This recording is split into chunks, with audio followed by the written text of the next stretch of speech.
کیا عمران خان کو اگلی حکومت ملے گی؟ ملک میں جب بھی بے یقینی کی فضا ہو، جیسے آج کل ہے، تو صحافیوں کی بنی رہتی ہے۔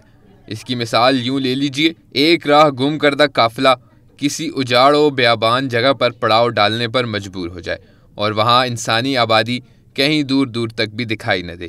کھانا پینا ختم ہو رہا ہو تو ایسے میں قافلے والوں کے لیے کسی بھی طرف سے آنے والا انسان امید کا پیامبر ہوتا ہے، چاہے وہ بیچارہ خود راستہ بھول کر ادھر آ نکلا ہو۔ کچھ یہی صورتحال آج کل بھی ہے۔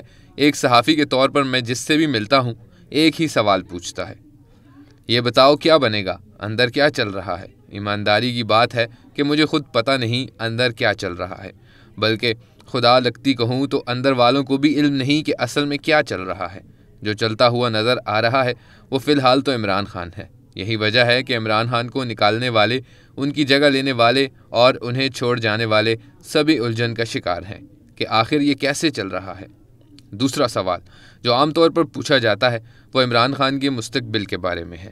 جو ان کے چاہنے والے ہیں وہ اس امید پر پوچھتے ہیں کہ میں انہیں دوبارہ عمران خان کے وزیر اعظم بننے کی خبر دوں، اور جو دوسری سیاسی جماعتوں سے لگاؤ رکھتے ہیں وہ یہ سننا چاہتے ہیں کہ عمران خان قصہ ماضی ہو چکے ہیں، اب اقتدار کے راستے ان پر بند ہو چکے ہیں، وغیرہ وغیرہ۔ پوچھنے والے کے تیور کیسے بھی ہوں، میرے پاس ایک ہی جواب ہے، اور وہ ہے کہ عمران خان کے اقتدار میں آنے کے امکانات اتنے ہی روشن ہیں جتنے 2018 میں تھے۔ تجربہ یہ ہے کہ اس جواب کے بعد اصل سوال آتا ہے کہ کیا مقتدر ایسا ہونے دے گی؟ تحریک انصاف کے حامی یہ سوال امید بھری نظروں سے دیکھتے ہوئے پوچھتے ہیں، اور دیگر جماعتوں کو پسند کرنے والے ذرا بھویں اچکا کر تیز لہجے میں پوچھتے ہیں۔ ہر دو کو میرا مختصر جواب ہوتا ہے ہاں۔ اس اعتماد سے یہ جواب یوں دیا جا سکتا ہے کہ اس کا حوالہ تاریخ ہے۔ اب حالت یہ ہے کہ چھوٹی موٹی شکر رنجیوں کے سوا پیپلز پارٹی کے شریک چیئرمین مقتدرہ کے آزمودہ گوگیڑ بن چکے ہیں۔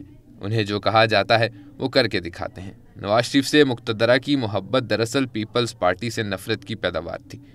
نواز شریف لیڈر کے طور پر تراشے گئے، آزمائے گئے اور اپنا لیے گئے۔ پرویز مشرف کے دور میں یہ درینہ تعلق ٹوٹ گیا اور ان کے خلاف نفرت کے بیج بو دیے گئے۔ محترمہ بینظیر بھٹو نے اس نفرت کو ہوا دینے کے لیے اپنی جماعت پرویز مشرف کی مدد کے لیے پیش کی۔ معاملات چلتے رہے، نواز شریف نظر انداز ہوتے رہے اور پیپلز پارٹی قریب آتی گئی۔ یوں لگتا تھا کہ نواز شریف ہمیشہ کے لیے ناقابل قبول ہو چکے ہیں، مگر 2007 میں ہی وہ قابل قبول بن گئے۔ پیپلز پارٹی سے نفرت کے خاتمے میں 25 برس لگے تھے اور نواز شریف صرف 8 سال میں ہی قابل قبول ہو گئے۔ اس کے بعد ان سے دوبارہ غلطیاں ہوئیں تو انہوں نے دوبارہ نفرت کا سامنا کیا، لیکن حیرت انگیز طور پر صرف 3 سال بعد ہی نواز شریف کی پارٹی اس سب کے باوجود بھی اپنا لی گئی۔ اب ذرا تاریخ کے اس رجحان کا تجزیہ کیجیے۔ بھٹو سے مقتدرہ کی نفرت 25 برس میں ختم ہوئی، نواز شریف سے 8 سال میں، اور اگلی بار صرف 3 سال میں۔ گویا تاریخی عمل ایک گیند کی طرح آگے بڑھ رہا ہے۔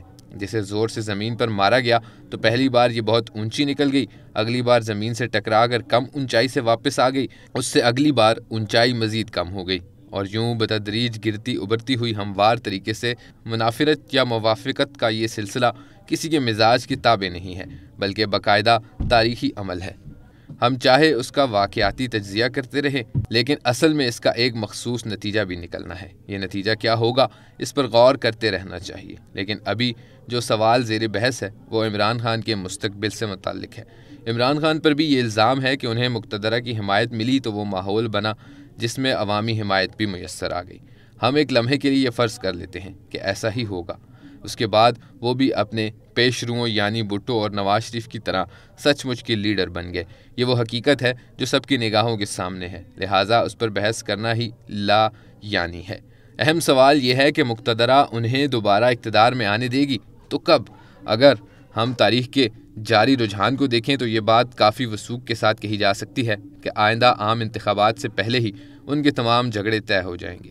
ایک صحافی کے طور پر میں یہ بھی عرض کر سکتا ہوں کہ ان کے ساتھ معاملات طے ہونے کی طرف چل پڑے ہیں، بات چیت کے دروازے کھل چکے ہیں اور کسی نہ کسی سطح پر رابطہ بھی قائم ہو گیا ہے۔ ان کے قریبی ساتھی تو دعویٰ کرتے ہیں کہ معاملات طے ہونے میں صرف عمران خان کا رویہ رکاوٹ ہے، کیونکہ وہ کسی پر بھروسہ کرنے کو تیار نہیں۔ گویا جس معاملے نے پہلی بار طے ہونے میں کئی برس لیے تھے وہ اب کی بار 7 مہینوں میں ہی طے ہو جائے گا۔ حالات کی نہج بتا رہی ہے کہ اب حکومت اور عمران خان کے درمیان صرف الیکشن کا وقت طے کرنے کی رکاوٹ رہ گئی ہے۔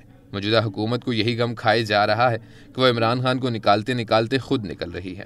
اب اس کے پاس اس کے سوا کوئی راستہ نہیں کہ وہ توشہ خانے کے کاغذات چھان چھان کر کچھ نکالے اور اپنے دل کو تسلی دیتی رہے۔ نواز شریف نے جو بہت کچھ کہہ کر حاصل کیا تھا، عمران خان نے بغیر کچھ کہے ہی حاصل کر لیا ہے۔ کسی کو یقین نہیں آتا تو تاریخ کے آئینے میں اپنا چہرہ دیکھ لیں۔